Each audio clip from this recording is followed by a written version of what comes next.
GST in दिनों व्यापारियों और आम नागरिकों के बीच चर्चा का विषय बन गया है। क्या है जीएसटी? किस पर होगा जीएसटी का असर? इन्हीं सब महत्वपूर्ण बातों को जानने के लिए आइए देखते हैं विशेष चर्चा विशेषज्ञों के साथ। नमस्कार, एक खास चर्चा लेकर आज मैं आपके सामने हाजिर हूं और वो चर्चा सिर्फ हमारे शहर की नहीं है, सिर्फ हमारी नहीं है।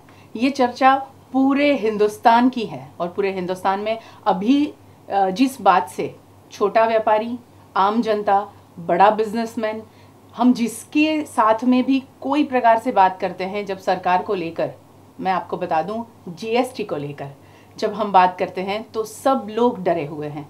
सब यही चर्चा कर रहे हैं कि अरे ऐसा हो जाएगा, अरे वैसा हो जाएगा। मगर हकीकत क्या है उसके बारे में जानने के लिए आज हमारे स्टूडियो में डिपार्टमेंट से हमने हमारे दो मेहमान हमारे साथ मौजूद हैं और वो डिपार्टमेंट है सेंट्रल एक्साइज डिपार्टमेंट। उनके सुपरिटेंडेंट मिस्टर महावीर जैन हमारे साथ आज मौजूद है जीएसटी पर फोकस डालने के लिए। दूसरे हमारे जो मेहमान हैं वो भी सुपरिटेंडेंट हैं सेंट्रल एक्साइज के और वो है संजय सारस्वत जी। और मैं आपके लिए कुछ सवाल करने वाली हूँ। आपके लिए जो दूसरे सवाल जो करने वाले वो है आपके चहीते। अब जब हम कहीं भी बिजनेस की बात करते हैं, कुछ जानने की आवश्यकता पड़ती है तो हम सीधे याद करते हैं हमारे चार्टर्ड अकाउंटेंट को। और चार्टर्ड अकाउंटेंट हमारे साथ में विपुल ठक्कर मौजूद हैं। वो आपकी ओर से सवाल करेंगे, उनको कुछ खुद जानना है तो वो सवाल करेंगे। और मैं यानी कि मीडिया VNM TV एक माध्यम बना है गवर्नमेंट डिपार्टमेंट की ओर से और हम हमेशा एक अवेयरनेस की जो बात करते हैं तो एक बहुत बड़ी बात है GST, goods and service tax. हम लोग, मैंने पहले ही बता दिया, बहुत डरे हुए हैं। तो ये डर क्यों है वो बाद में जानेंगे, मगर जीएसटी क्या है वो सबसे पहले हम जानने की कोशिश करेंगे। महावीर जी, सर क्या बताएंगे जीएसटी क्या है? उसको डिटेल में थोड़ा बहुत जानना है, उसको संक्षिप्त में क्या बता सकते हैं सर? देखिए, जीएसटी जैसे मालूम है कि गुड्स एंड सर्विस टैक्स है। अब तक जो भी सेल्स होता था या जो भी सर्विसेज होती थी उसके ऊपर वैट लगता था, सेंट्रल एक्साइज ड्यूटी लगती थी, सर्विस टैक्स लगता था। अब वो तीनों को बंद करके अभी जो सरकार जो एक टैक्स लगाएगी वो है जीएसटी। तो कोई भी माल, कोई भी सर्विस अगर कोई किसी को दे रहा है और उसके बिजनेस के लिए दे रहा है और उसके लिए जो वो कंसिडरेशन लेगा, जो भी उसका पैसा लेगा, तो उसके ऊपर जो उसको टैक्स भरना है दैट इज़ जीएसटी। इतना सिंपल है। बहुत सिंपल सी भाषा में बहुत बड़ी बात सर आपने बता दी कि जीएसटी क्या है। और जहाँ तक थोड़ा बहुत मैं समझी हूँ, मैंने पर्टिकुलर इस टॉक शो के लिए जो आपसे चर्चा करनी थी, मैंने थोड़ा इसके ऊपर पढ़ा और जाना। उसमें मुझे ऐसा लगता है कि हम लोग सारी चीज़ें, बहुत सारी चीज़ों से हम लोग दूर हो जाएंगे। सिर्फ सिंगल एक टैक्स भरना है, दैट इज़ जीएसटी, है ना? तो आम जनता की, संजय जी हम बात करें तो आम जनता को इससे क्या फ़ायदा होने वाला है? क्योंकि आप, जो मुझे थोड़ा बहुत पता है, आप अभी तक बहुत सारे ऐसे पर्टिकुलर जीएसटी पर लोगों को समझाने के लिए वर्कशॉप अटेंड कर चुके हैं, 250 से भी ज़्यादा। तो लोगों में क्या ऐसी उत्सुकता है जानने की कि इससे फ़ायदा क्या होगा और नुकसान क्या होगा आम जनता को जब जीएसटी लागू होगा? देखिए, जीएसटी जो टैक्स आ रहा है बेसिकली स्टेट्स और सेंटर के आज तक के जो भी टैक्सेस थे pertaining to goods and services वो सब्ज्यूम होके एक जीएसटी में आ रहे हैं। जितने अलग अलग प्रकार के टैक्स एक ही चीज़ पे भरने हैं तो उसकी कंप्लायंस की कॉस्ट हर समय बढ़ती है। उसको समझने के लिए हर समय हमारे को टाइम भी वेस्ट होता है और मनी भी वेस्ट होता है। जीएसटी एक ऐसा टैक्स आ रहा है जो पूरे देश में एक ही टैक्स होगा। उसको अलग तरीके से समझने की कोशिश करनी नहीं पड़ेगी। आज की तारीख में सिनेरियो ये है कि मैं जिस स्टेट में जाऊंगा वहाँ का मेरे को वैट लॉ पता होना चाहिए, वहाँ के हिसाब से मुझे काम करना पड़ेगा। बहुत सारे बिजनेसमैन सिर्फ इसलिए दूसरे स्टेट में नहीं जाते हैं कि वहाँ का कंप्लायंस जो है वो थोड़ा सा मुश्किल भरा है। तो जब देश में बिजनेसमैन अगर कहीं बढ़ने के लिए तकलीफ उसको होती है तो बिजनेस को तकलीफ होती है, देश को तकलीफ होती है। जीएसटी जैसा टैक्स आने के बाद पूरे देश के अंदर टैक्स का कानून सिर्फ एक ही रहेगा, क्योंकि हमारा देश फेडरल स्ट्रक्चर है। हर एक स्टेट के अपने अपने फाइनेंस की पावर्स हैं टू कलेक्ट टैक्स।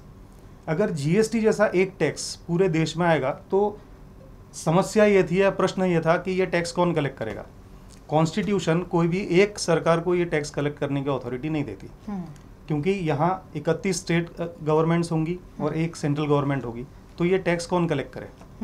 गुड्स और सर्विस टैक्स अच्छा टैक्स है, चाहे अब आप गुड्स सप्लाई करो चाहे आप सर्विस सप्लाई करो, आपको एक ही टैक्स पे करना है। लेकिन कलेक्ट कौन करेगा, ये तकलीफ हो रही थी, इसीलिए इसको डुअल स्ट्रक्चर बनाया है। दैट मीन्स अभी कोई भी जीएसटी का ट्रांजैक्शन होगा, जीएसटी जो भी होगा, जैसे एग्जांपल 18% अगर जीएसटी है तो उसमें से 9% सीजीएसटी होगा, मतलब सेंट्रल का होगा, और 9% स्टेट का होगा, यानी एसजीएसटी होगा। ट्रांजैक्शन एक ही होगा, जो टैक्स पेयर है उसको दो में ये डिवाइड करके आधा पैसा सेंट्रल गवर्नमेंट को देना है, आधा पैसा स्टेट गवर्नमेंट को देना है, यानी टैक्स एक ही है, आपको सिर्फ 2 अकाउंट में पैसा डालना है। अभी तक और दिक्कत क्या हो रही थी कि अगर मैं कोई दूसरे स्टेट से कुछ सामान खरीदता हूँ या बेचता हूँ तो उस पर भी टैक्स लगता था, जो था सीएसटी, जो कि 2% या 5% होता है। ऑल्दो मैं वो टैक्स पे करता था, लेकिन मुझे उस टैक्स का क्रेडिट नहीं मिलता था, क्योंकि ये टैक्स कलेक्ट करता था ओरिजिनेटिंग स्टेट। जैसे मैं गुजरात से महाराष्ट्र माल बेच रहा हूँ तो गुजरात की सरकार सीएसटी कलेक्ट करती थी। अब महाराष्ट्र वाले ने सीएसटी पे किया, लेकिन वो पैसा गुजरात के पास है, इसलिए महाराष्ट्र की सरकार उसका क्रेडिट नहीं देगी। अब क्या हो गया, अब जो भी इंटरस्टेट ट्रांजैक्शन होंगे उस पे आईजीएसटी लगेगा। आईजीएसटी मतलब सीजीएसटी और एसजीएसटी का टोटल। दैट मीन्स अगर मैं इधर 9% और 9% भर रहा हूँ अगर गुजरात में माल बेचने के लिए, तो महाराष्ट्र में बेचूंगा तो 18% आईजीएसटी होगा। लेकिन ये पूरा का पूरा पैसा एज अ क्रेडिट महाराष्ट्र का जो मेरा बायर है उसको मिल जाएगा। तो ये सीमलेस ट्रांसफर होने की वजह से कुछ भी कैस्केडिंग, जो टेक्निकल टर्म्स में बोलते हैं, अगर मैं कोई टैक्स का क्रेडिट नहीं ले पाता हूँ तो मुझे अपने गुड्स की या सर्विस की कॉस्ट में डालना पड़ता है। तो अल्टीमेटली होता है क्या है कि टैक्स के ऊपर टैक्स लगता है, जिसको कैस्केडिंग बोलते हैं। लेकिन जीएसटी आने के बाद ऐसा कैस्केडिंग कुछ नहीं होगा। मतलब बिजनेसमैन के लिए इसलिए अच्छा है कि अब वो कहीं पे भी बिजनेस करेगा, उसको एक यूनिफॉर्म तरीके का टैक्स ही भरना है। इन शॉर्ट एक व्यापारी के लिए और आम जनता के लिए आसान सी बात कर दी। हाँ मैडम, मैं इसमें एक और चीज़ ऐड करूँ। नॉर्मली कोई भी गुड्स आज की तारीख में उसके ऊपर एक्साइज ड्यूटी लगता है, जो आज की तारीख में 12.5% है, और उसके ऊपर फिर वैट लगता है, जो ऑर्डिनरीली 15% के आसपास आता है। ब्रॉडली अगर आप देखें कोई भी गुड्स, उसके ऊपर इनडायरेक्ट टैक्स कंपाउंड करने के बाद 28% से 35% तक आता है आज की तारीख में। जीएसटी में ब्रॉडली जो भी मैन्युफैक्चर्ड गुड्स हैं वो 12% और 18% के स्लैब में आने वाले हैं। जो गुड्स खाली लग्जरी हैं या सिन गुड्स बोला जाता है टेक्निकल टर्म्स में, कि जो पब्लिक कंजम्पशन के लिए ज़्यादा अच्छे नहीं हैं, सिर्फ उनको 28% के टैक्स ब्रैकेट में रखा हुआ है। यानी आप ब्रॉडली अगर आप देखो तो गुड्स 10 से 12% जीएसटी में सस्ता होना ही है, एंड थियोरेटिकली होगा ही। इसीलिए एंटी प्रॉफिटियरिंग क्लॉज रखा है कि ये जो बेनिफिट 10-12% का हो रहा है, जो बिजनेसमैन है, मैन्युफैक्चरर है, सप्लायर है, उसको ये बेनिफिट अल्टीमेट कस्टमर को पास ऑन करना पड़ेगा। हाँ, तो ये एक्चुअली जो कंज्यूमर्स हैं, स्पेशली फॉर द गुड्स, उनके लिए जीएसटी बहुत अच्छा है, क्योंकि गुड्स काफ़ी सस्ते हो जाएंगे इसमें, एटलीस्ट 10% सस्ते होंगे। और बहुत सारे ऐसे सवाल लेकर सर आपके पास में आ रहे होंगे लोग कि हाँ जीएसटी आ रहा है तो क्या होगा, बहुत सारी चीज़ें आप लोगों को समझा भी रहे होंगे। तो ऐसे कौन से सवाल उठ रहे हैं लोगों के दिमाग में जो खुद परेशान है और उसको आप सॉल्व कर रहे हैं या कर पाए हैं अभी तक? मैडम, सबसे पहला तो सवाल ये है कि अभी तक पूरे कायदे अब पास हुए, अभी तक हुए ही नहीं थे। हम समझेंगे, हम समझाएंगे पब्लिक को, अभी तक पब्लिक में अवेयरनेस ही नहीं है। अच्छा, उनको ये है जीएसटी क्या है, कैसे चलेगा। पेपर में एडवर्टाइजमेंट आ रही है, आपको व्हाट्सएप आ रहे हैं, बता रहे हैं आपको साल के 36 रिटर्न भरने हैं। अच्छा। एक एनुअल रिटर्न भरना है, तो वो 37 रिटर्न्स होते हैं। वो 37 रिटर्न्स के बीच में सब पूरे सब छोटे माइक्रो रिटर्न्स है, वो अलग है, फॉर्म 1 है, 2 है, वो अलग है। यानी आप 10 तारीख से 20 तारीख तक सिर्फ कंप्लायंस करेंगे। अच्छा। जैसे अभी आप ट्रेडर्स है, जैसे मैं मैन्युफैक्चरर्स की बात नहीं करूँ, तो वो वेट का एक रिटर्न भरते एक ही डेट पे खत्म हो गया। अब उनको 3 रिटर्न भरने अलग अलग डेट पे, एक साथ नहीं भर सकते आप, आपको हर बार अलग अलग डेट पे ही भरना है। यानी 10 तारीख से 20 तारीख के बीच में ही भरना है। और आप उसमें अगर लेट हो गए तो उन्होंने जो पूरा सिस्टम डिज़ाइन किया है, वो पूरे सिस्टम के डिज़ाइन से आपके ट्रांजैक्शन मैच ही नहीं होंगे। यानी एक ने 10 तारीख का रिटर्न नहीं भरा तो उनको नहीं, उन्होंने जितनों को बेचा है सबको दिक्कत आने वाली है। ये पूरा सिस्टम जो बनाया है वो पब्लिक समझेगी तो शायद इजी हो जाएगा, अभी इस वक्त बहुत कॉम्प्लिकेटेड और डिफिकल्ट है ट्रेडर्स को समझने के लिए। बिल्कुल, और ये आम जनता की बात विपुल सर ने बताई है। और मैं सर से और एक बात में सहमत नहीं हूँ। सर ने बोला हर चीज का भाव कम होगा, मैं थोड़ा सा ये चीज से सहमत नहीं हूँ। उसका रीजन क्या है? सर ने बोला हम 34% से 32% से 34% की गुड्स हम टैक्स भरते थे, आई एग्री, पर एक्साइज लगता था मैन्युफैक्चरिंग पे। हाँ। यानी अगर 12% एक्साइज है तो मैन्युफैक्चरिंग है। जैसे आप फार्मास्यूटिकल लो तो मैन्युफैक्चरिंग कॉस्ट और सेलिंग कॉस्ट में डबल फर्क है। अब पूरे पैसे पे टैक्स लगने वाला है।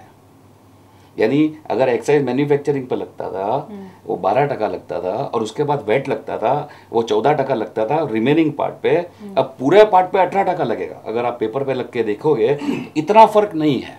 एंटी प्रॉफिटरिंग लॉ क्यों बनाया है? बेसिकली वो क्या बोल रहे हैं कि हम वेट पहले लेते थे, वो वेट था 10%, राइट? अभी जीएसटी हो गया 17%। तो वो कंजम्पशन जो एक्साइज का रेट था वो उनका कॉस्ट था।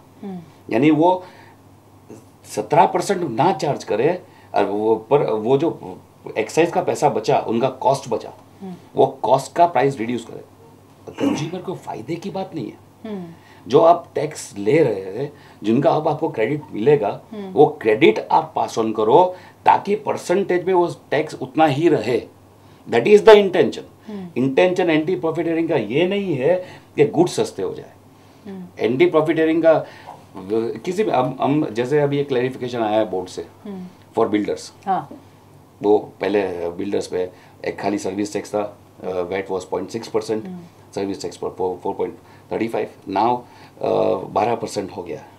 तो उन्होंने क्या बोला है, अभी आपको सबका इनपुट टैक्स क्रेडिट मिलेगा, तो आप 12% चार्ज करने में उतना कॉस्ट डाउन करो जितना आपको इनपुट टैक्स क्रेडिट मिल रहा है, तो आपका नेट इफेक्ट पहले भरते थे इतना ही आएगा, उससे रेट डाउन नहीं होगा।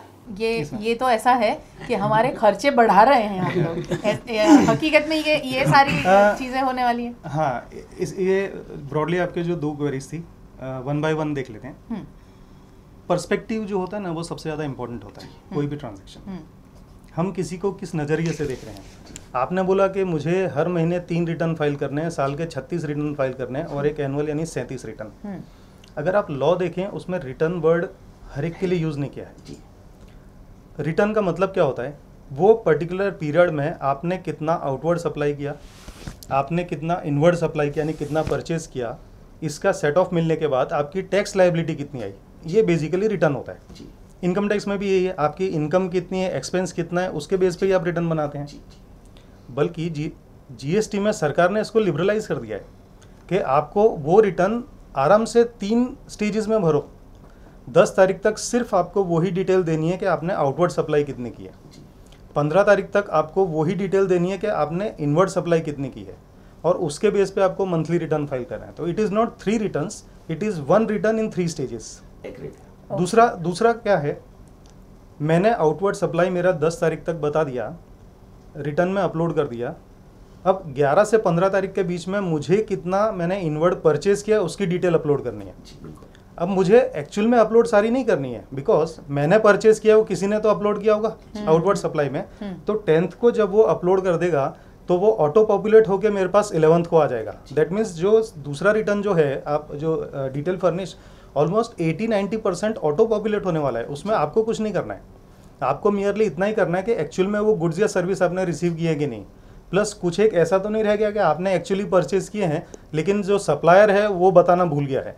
यानी अराउंड 20% ही काम आपको GSTR 2 में करना है। Now once GSTR 1 and 2 stabilise हो गया, मैचिंग हो गया, तो जो मंथली रिटर्न है 20 तारीख वाला, वो 100% ऑटो पॉपुलेट ही होगा। 100% ऑटो। उसमें खाली आपको यही करना है कि मेरे को क्रेडिट कौन सा किस में कितना यूज़ करना है, और जो डिफरेंशियल कैश है वो मेरे को कैसे चलन से भरना है। तो ये गलत नोशन है कि आपको मतलब 36 रिटर्न के लिए मेहनत करनी पड़ेगी, ऐसा कुछ नहीं है। आप जो बता रहे हैं वो हिसाब से ऑटो पॉपुलेट होने के बाद हमको हर एक परचेस बिल के साथ चेक करना है। हाँ। पहली बात, और उसके बाद ही हम जो रह गया है हम वो भरेंगे। हाँ, यानी सर इनवॉइस कितने बनेंगे, क्योंकि अब तो आप मेरी ऑफिस में कोई आएगा, मैं चाय पिलाऊंगा, मुझे उस पर भी टैक्स भरना है।